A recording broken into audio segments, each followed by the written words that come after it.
Assalamualaikum warahmatullahi wabarakatuh. Hari ini kita akan membahas tentang teori bilangan yang masuk pada bab kekongruenan tentang teorema sisa Cina. Hal lain yang berhubungan dengan perkongruenan linier, salah satu di antaranya adalah sistem perkongruenan linier. Masalah yang penyelesaiannya menggunakan sistem perkongruenan ini telah muncul dalam suatu tulisan bangsa Cina kuno sebagai berikut. Tentu, suatu bilangan bulat yang bersisa 2 jika dibagi 3, bersisa 4 jika dibagi 5, dan jika dibagi 5 dan bersisa 6 jika dibagi 7. Jika bilangan bulat yang dicari dimisalkan X, maka kalimat dalam masalah itu dapat dinyatakan sebagai berikut. X kongruen dengan 2 modulo 3, X kongruen dengan 4 modulo 5, X kongruen dengan 6 modulo 7.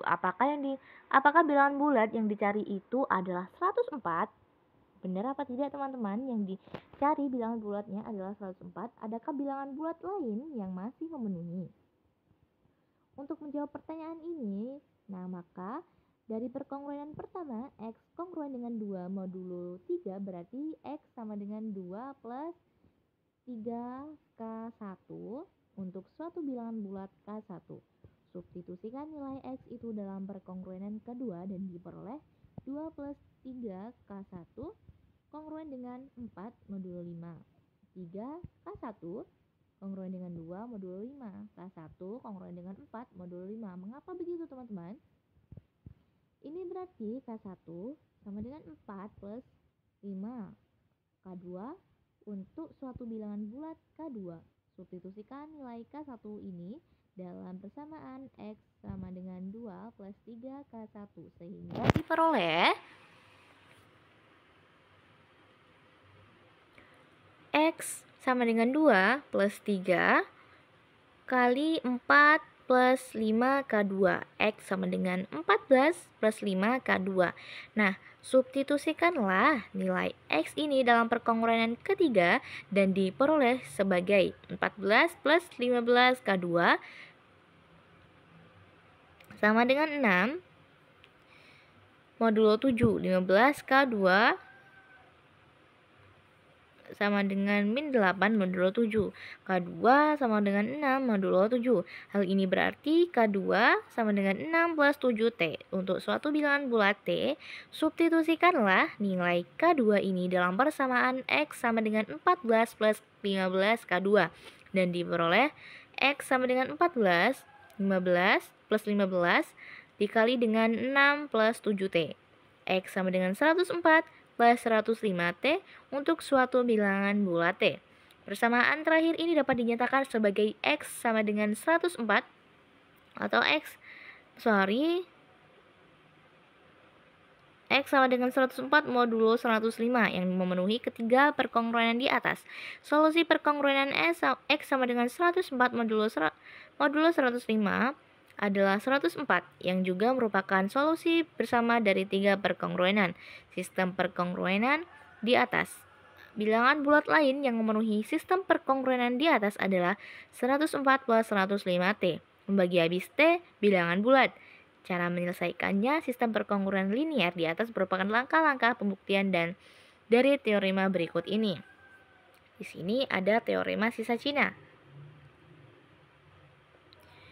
Sistem perkongruenan linier X sama dengan AI modulo M, I sama dengan 1, 2, 3 sampai dengan K, dengan MI sama dengan MJ.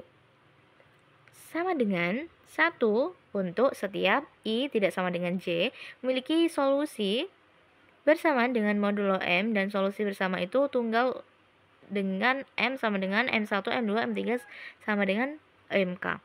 Bukti pembuktian dengan induksi matematik untuk bilangan asli K untuk K sama dengan 1 berarti X kongruen dengan A1 modulo M1 jelas mempunyai solusi. Untuk K sama dengan 2 berarti X kongruen dengan A1 modulo M1 dan X kongruen dengan 2 modulo M2 dengan M1, M2 sama dengan M1. Apakah mempunyai solusi bersama teman-teman? X kongruen dengan A1 modulo M1 berarti X sama dengan A1 plus K1 M1 untuk suatu bilangan bulat K1 sehingga AI sama dengan AI plus K A1 plus K1 M1 kongruen dengan A2 modulo M2. K1 M1 kongruen dengan A2 min A1 modulo M2 dengan K1 suatu variabel karena M1 M2 sama dengan 1, maka perkongruenan terakhir ini mempunyai solusi untuk K1 modulo M2, katakanlah T, maka K1 K2 M2 untuk suatu bilangan bulat K2 memenuhi perkongruenan terakhir itu. Jadi X sama dengan A1 plus KM plus K1 M1 sama dengan A1 plus T plus K2 M2 dikali dengan M1. X sama dengan A1 plus T M1 plus K2 M2 dan M1. Ini berarti X kongruen dengan A1 plus T M1 kali modulo M1 M2. Perkongruenan ini memenuhi untuk dua perkongruenan. Untuk K sama dengan 2. Nah, selanjutnya sebagai hipotesis diambil bahwa sistem perkongruenan linier X kongruen dengan A1 modulo MI mempunyai suatu solusi bersama untuk I sama dengan 1, 2, 3 sampai dengan R-1. Misalkan solusi bersama itu S, maka sistem X kongruen dengan AI modulo MI, I adalah 1, 2, 3 sampai dengan R-1 dapat dinyatakan sebagai suatu perkongruenan, yaitu X kongruen dengan S modulo M1, M2, M3 sampai dengan MR-1. Sehingga untuk R perkongruenan dapat dinyatakan sebagai dua perkongruenan, yaitu X kongruen dengan S modulo M1, M2, M3 sampai dengan MR-1, X kongruen dengan AR modulo MR. Nah, segitu saja teman-teman pembahasan kita tentang teorema sisa Cina. Nah, kita akan membahas pada pembahasan selanjutnya tentang teori bilangan. Segitu saja pembahasan kita hari ini. Saya akhiri. Wassalamualaikum warahmatullahi wabarakatuh.